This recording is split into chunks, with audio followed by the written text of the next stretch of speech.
Welcome to the Speexx Exchange podcast with your host, Donald Taylor. As a renowned learning and development industry expert, as well as chairman of the Learning and Performance Institute, Donald sits down with experts from around the globe to talk business communication, learning technology, language, digital transformation, and engaging, upskilling, and reskilling your organization. This podcast is brought to you by Speexx, the first intelligent language learning platform for the digital workplace. Listen in and you might learn a thing or two.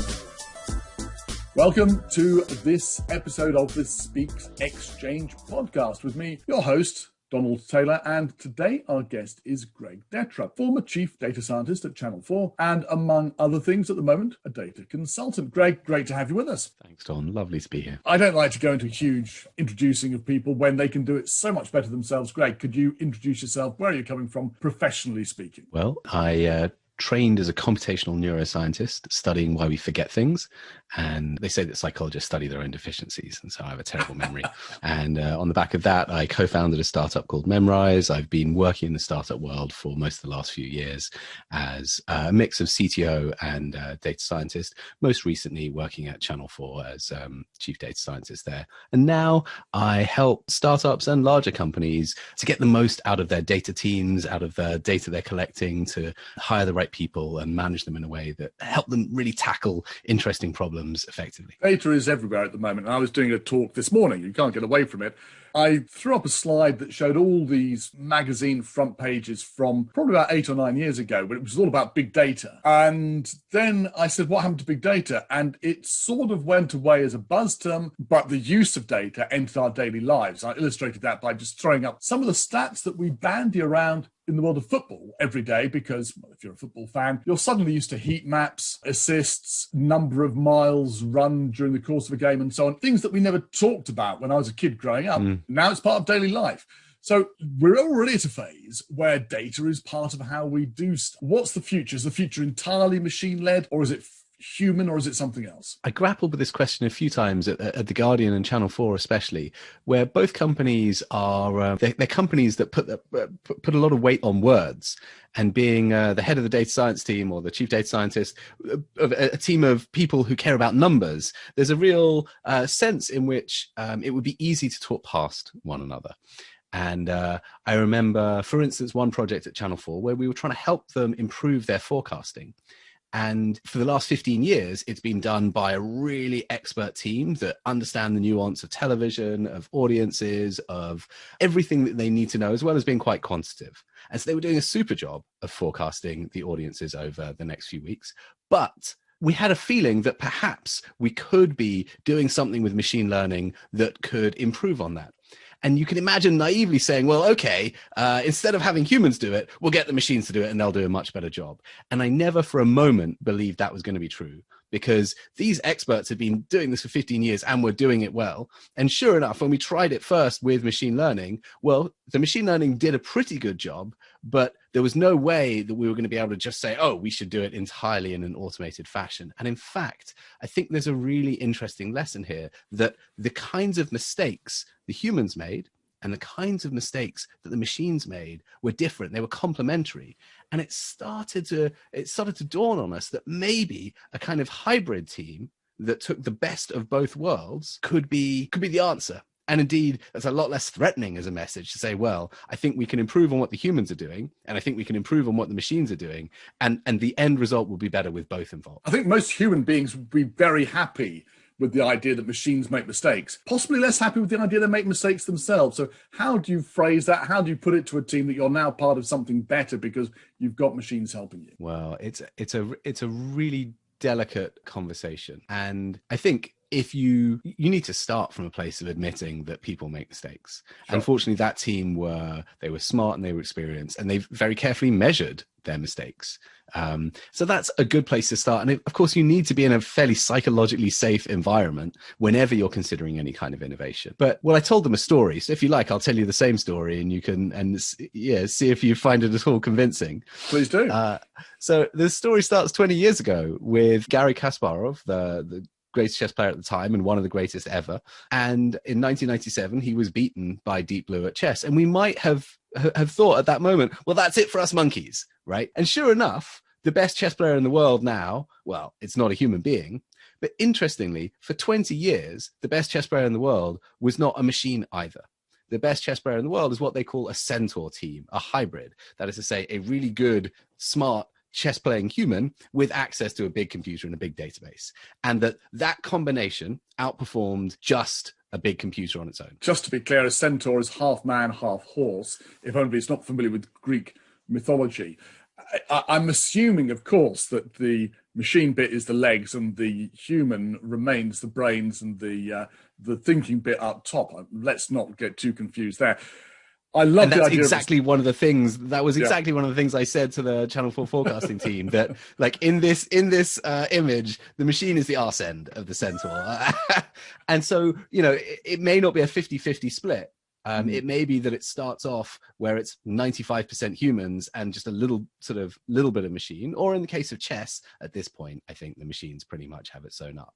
But it took 20 years, even for the most black and white, kind of deterministic, perfect information scenario, for the machines to eventually kind of say, okay, we can dominate this game.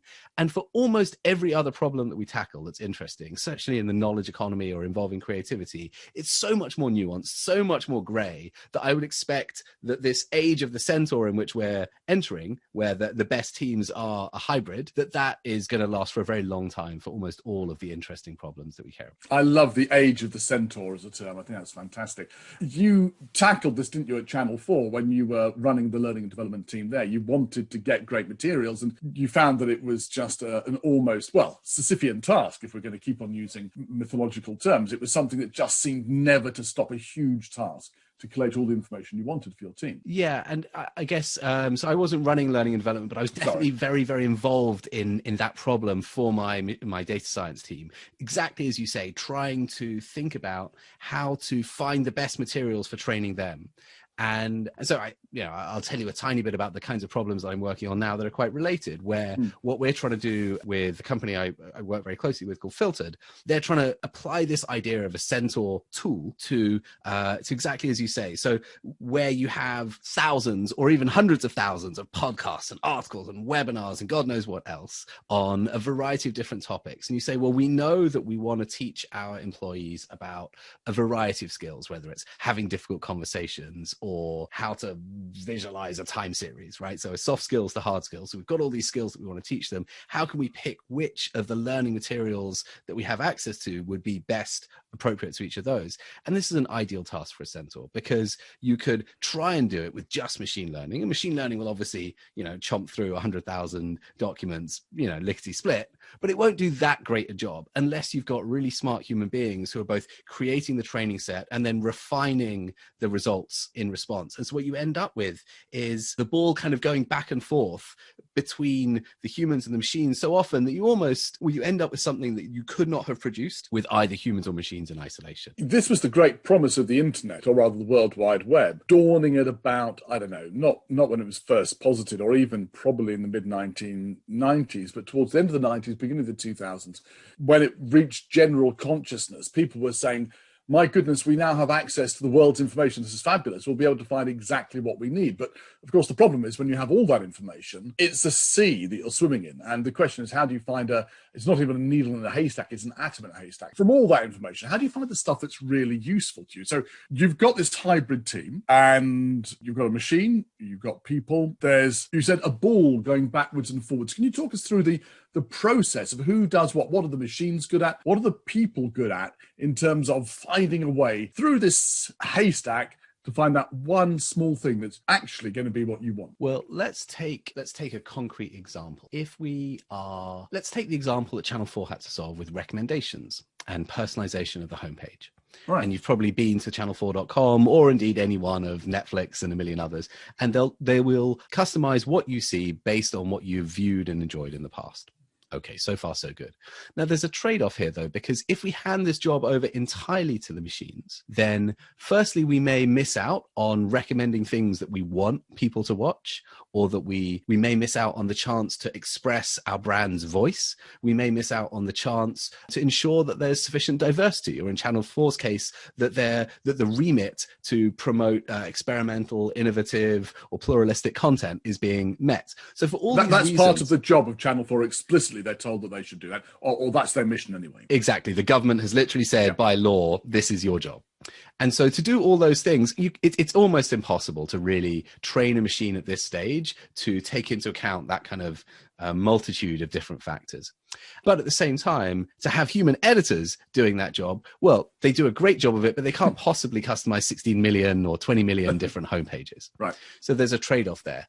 And what we ended up with was a situation where the machines had divided the Channel 4 audience into a few different clumps, and they'd assigned different editors to different clumps of users. The editors had created what we call slices, so kind of groups of content that might be about fast cars, or around particular kind of DIY content, or some other kind of clump of content they knew would appeal to a particular group of people. And then the machines would decide, okay, great, within that, for you, Don, I think we're going to recommend this particular Anthony Bourdain episode or whatever. Yeah, that's we think you'll spot on. I love Anthony Bourdain when he's going through South America giving us all those fabulous recipes. You're right, as a human being, but I'm sure the algorithm would have found it too interesting. Okay. And so what you're doing then is so the editors might create the clump of content, the algorithm might tweak it for an individual person. What you end up with as a result is something that's both scalable, but also nuanced. And that's the trade-off, right? Because the machine learning usually can scale, but lacks a kind of a human nuance that makes it either meaningful or feel like it has a distinctive voice. Now, this is fascinating. I totally get it. So you've got the algorithm able to scale, the machine able to scale. We've got the human beings providing the nuance, the detail. It's the opposite of the metaphor I had in my head. The metaphor I had in my head was Michelangelo in his studio with a block of marble saying to his minions, well, go and carve the bits off the edges of the block of marble. When it's about halfway there, I'll take over and I'll do the eyelashes and the kneecaps or whatever, do the fine detail.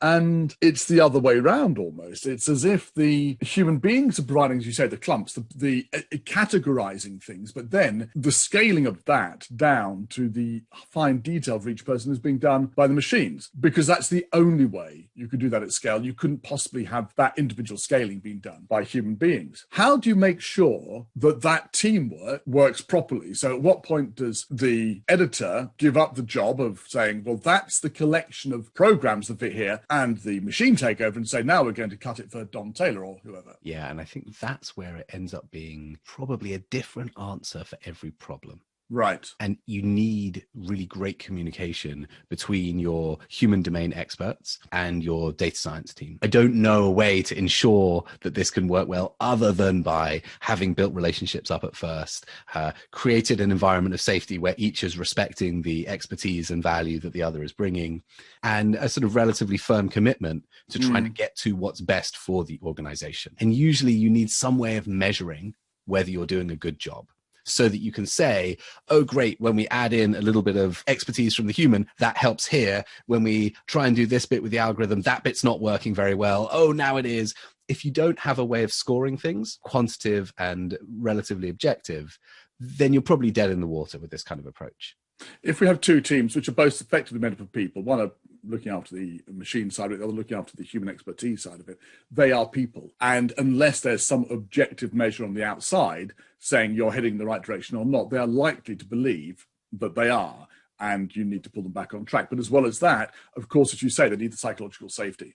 Without naming any names, and maybe it's never happened to you, but have you ever come across the issue whereby that communication broke down, it didn't work out well for whatever reason? And if you didn't, that's fine. I mean, in some sense, that's the default. The default is that projects seem promising, and then for whatever reason, you have a bunch of meetings and somehow you just can't quite get the buy-in, whether it's from the domain experts or from the person that's got to sign off the budget, or I mean, it usually, yeah, I mean, that's why I have a job as a data consultant, because more often than not, it's very hard to fuse these two kind of quite disparate approaches. Going back to this idea of content for learning, a lot of people listening to this podcast are people who are particularly focused on learning. It's a bit like channels and content in your broadcast situation with Channel 4, but you've got a lot more different types of stuff. I mean, just in terms of medium, you'll have PDFs, you'll have PowerPoints, you'll have audio, you'll have video, you'll have text. You'll also have things which are different lengths, different styles, different formats, and considering different topics. It's a much more complicated set of things. Quite possibly also you'll have just a lot more of it. You'll certainly have tens, you may have hundreds of thousands of items. How much does that complicate things? Well, it definitely does. I suppose one quick and dirty answer is, well, let's translate everything into just text. So whether it started out as a richly produced YouTube video or a podcast, ultimately we can re-represent it as just a script. Or maybe there's a short description, like a summary or an excerpt that's been provided. And so usually machine learning needs something like that to work on. You can't so easily feed it rich raw materials like you're describing for it to make sense of. So we kind of translate everything into a universal domain of text. And then for filtered with the helping learning and development professionals, we have a bunch of domain experts who are really, really good at thinking about what are the needs of large companies, what are the skill sets that their employees need to develop. And we worked with them to try and to first build up a data set of examples of where the different learning materials have been correctly categorized into. And a human being does that categorization. The human being does that categorization. And then over time, you try and hand over a little bit more of the job to the algorithm. But you are always going to need a human in the loop to keep refining things, to realize that the skills framework that you devise might have changed over time because remote working is suddenly really big in 2020. And so you're constantly evolving with that kind of human, nuanced, kind of meta level judgment, like judgment about the project itself at a higher level. Whereas the algorithm's just busily being like, okay, you give me a learning material and I'll tell you which skill it is. That's all I do, right? It's not busily thinking about long-term trends or the fact that there's a pandemic and that might change things. Just completely oblivious. It's following the rules, and anybody who's ever at the most basic level tried to write a process or, I don't know, an Excel formula or a computer program will know that you're convinced you've got it right, you put some variables in and you get some unexpected results and you have to go back and refine it. And that's at a very basic level, is sort of echoing what you're saying. So the human being, sorry, Greg. Well, yeah, exactly as you were saying. And so I think to take it up a level, to say, okay, this isn't yet really a hybrid data team, what I've described. This is more like, okay, human being provides a training set, hands it to an algorithm. Where we want to go, where they're starting to feel a bit more like a hybrid joined up team, would be if the algorithm starts helping with the definition of the skills. Right? If the algorithm starts noticing where there are gaps, and if the human then is using that, and so it's basically I think of it almost a little bit like a tennis match, where kind of the quicker the ball is going back and forth between them, or if they're standing by the net and they're just volleying it back and forth to the point where you kind of can't quite see exactly where the human left off and the machine took over. That's when when I've seen that work really, really well, that's when you can end up producing really high quality output at scale. Perhaps they're juggling together and it's collaborative rather than tennis where they are in competition with each other. Let's go with that metaphor. Better.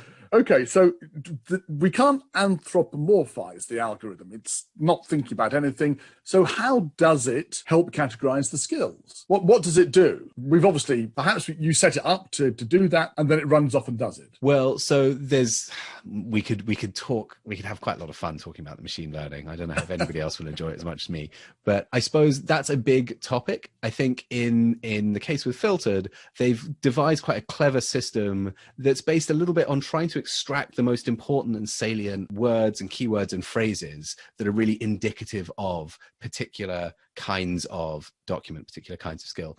And so that's something that both the machines and the people can kind of converse in the language of what are the most important and salient keywords and phrases. And they're doing a bunch of other clever stuff layered on top. But that's like one example. And in fact, I mean, if you wanted, we could talk a little bit more about writing and creativity in general and sort of imagine where this is going in the future. Because so far, this is all real right here and now. But in 10 years, I think it's going to look very different. For me, that's a big question.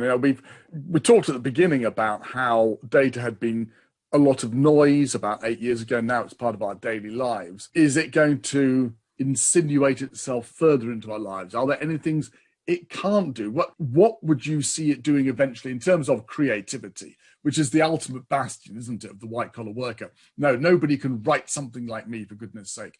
Are you going to tell me now that it's possible for somebody else to write Shakespeare's sonnets? If we start with where we are and then try and imagine, say, 10 or 20 years into the future, it's very hard to give great intuitions about what's currently possible with machine learning. But my best suggestion to you is, if it's something that a human being can currently do in under a half a second or a second, then probably we can teach a machine learning algorithm to do it as well. Right. So, for instance, machine learning can recognize different kinds of flowers by looking at them. Machine learning can translate between French and English, or indeed, write a transcript of what you're saying. These are all examples of things that humans can do so quickly it almost seems to take us no time at all. But anything that takes you sort of 3 hours of head scratching to like figure out exactly the right way to present some point to a board, like that's not something that we're going to see from a machine anytime soon. Right. And in fact, I'm not sure that it's something that we're going to see from a machine anytime in the next 10 or 20 years. In practice, where I see this going, if we return to our idea of the age of the Centaur, let's think about writing, since that was the example you used. And we might ask the question, well, is an AI going to write an award-winning screenplay? Yeah. Well, probably not, because I think there's still just too much humanity, too much of the sort of sense of like, what is hunger? Well, you kind of need a human physiology to know really what hunger feels like and to be able to write in a really compelling way. That said, just as the best chess players in the world for the last 20 years aren't humans or machines, they're Centaur teams, I think the best writers in the world in 20 years may not be machines, and they may not be humans either. They might be Centaur teams. They might be really great human writers with access to interesting tools. And I suppose we could think of some examples. So imagine, I was thinking about Channel 4 show involving Detective Deering, who's sort of foul-mouthed and hilarious.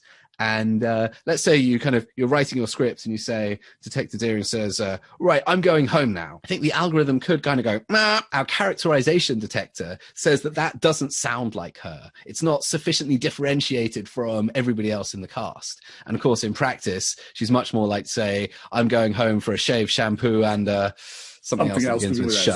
Yeah, exactly.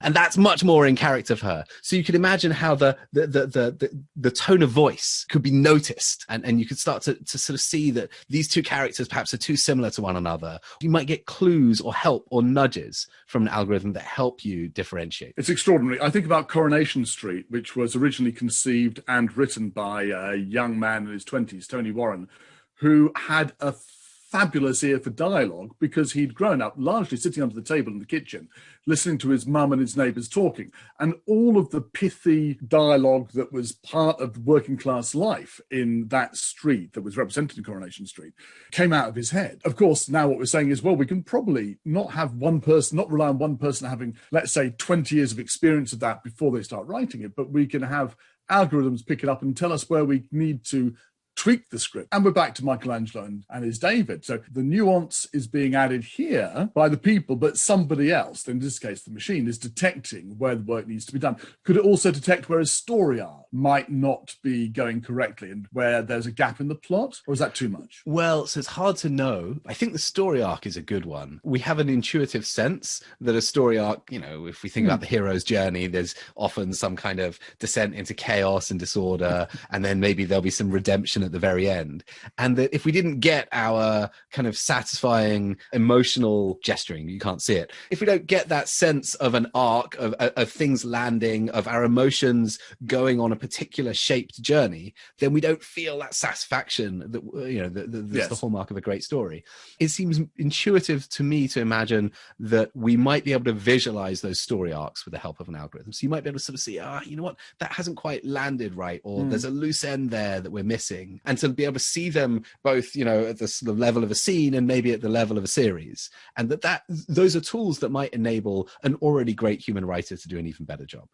And that's what it comes down to, because ultimately any tool, as soon as it becomes cheap enough, becomes not a differentiator, but a commodity. Because if you can get an algorithm to do something for one script writing team, other teams will be using it, and the difference will be provided, not by the algorithm probably, but by the people sitting on top of it, the heads of the centaurs leading the teams. Is that fair enough? I think so. I guess it's worth saying that we can expect this to evolve. It's not going to be a static scenario, and the sort of proportion of human to machine in the Centaur is going to change for different tasks at different rates. But the further we are from something being the kind of thing that you can do in half a second, the slower I'd imagine the machines are going to start to be able to really get at the meat of it. It's slightly mind-blowing to think of the Centaur Age. I love the term. It does encapsulate for me where we're heading, and also, of course, not just where we're heading, but what we're actually doing right now so much, very often without even thinking about it. Greg Detre, thanks so much for coming on the show. I'm going to ask you two more questions, which we always wrap up with. Could be a very long answer, but what do you wish you'd known when you'd started in the whole world of learning? You're tangentially in learning. And the second one is, what are you curious about right now, which I'm going to have to restrict you on because I suspect you're very curious about a number of things. So what do you wish you'd known when you started off in learning and development? I was fixated as a sort of ex-scientist on efficacy, on how quickly I could help someone to learn and how well that they would retain what they had learned. In practice, just like in physics, how far we get is a function of how fast we go and how long for. How much we end up learning depends not just on how fast we learn, but also on how long we stick with it. And so, in other words, the engagement and the motivation and keeping people going at it ends up being more important than just how well it works. And so I've ended up spending a lot more time thinking about behavior change and making something feel good to use than making it be as kind of efficient as possible, even if it's sort of a miserable and tiring experience. Ideally, it's both, of course. You have the motivation to start, the motivation to continue, and these are maintained by the fact that you're learning and that it's a good experience. So that's exactly right. What are you curious about? Yeah, my second question, what are you curious about? So perhaps it's related. I'm kind of obsessed with tools for augmenting our own brains. And one of the things that we know about ourselves is that we evolved to move around in a three-dimensional world, and that spatial navigation, and that we're very embodied. Right? That we aren't just brains in a vat, that we are brains in a body, and that the body affects the brain and the brain affects the body. Well, this we, I think, are starting to intuit, and it's kind of become cliched. I think what's interesting is the degree to which actually the way that we use our body helps us think. And that virtual reality, because it offers an embodied interface, potentially might be a dramatically more effective medium for thinking in than typing on a keyboard, which is almost like thinking laparoscopically, like those keyhole surgery cameras, right? Like I've got these little fingers and the only thing that are moving is my fingertips and the rest of my body is held completely still. And I'm not making use of the gigantic tracts of brain that are involved in thinking about where things are in the world and moving and motor behavior and moving my arms around and figuring out where stuff is relative and visualizing. Like we're not using any of that. And so I imagine a world in which we think in virtual reality, and that we write and we strategize and plan using a kind of embodied environment for our own garden of the mind that we can manipulate. That's making me think about a book called The Singing Neanderthals by Stephen Mithen, in which he posits that originally, he uses Neanderthals as a sort of word to cover all pre-modern human forms, that originally as Neanderthals and as humans and as other forms, we had a variety of ways of expressing ourselves, including singing, including motion, and including other things as well. And those have been reduced into primarily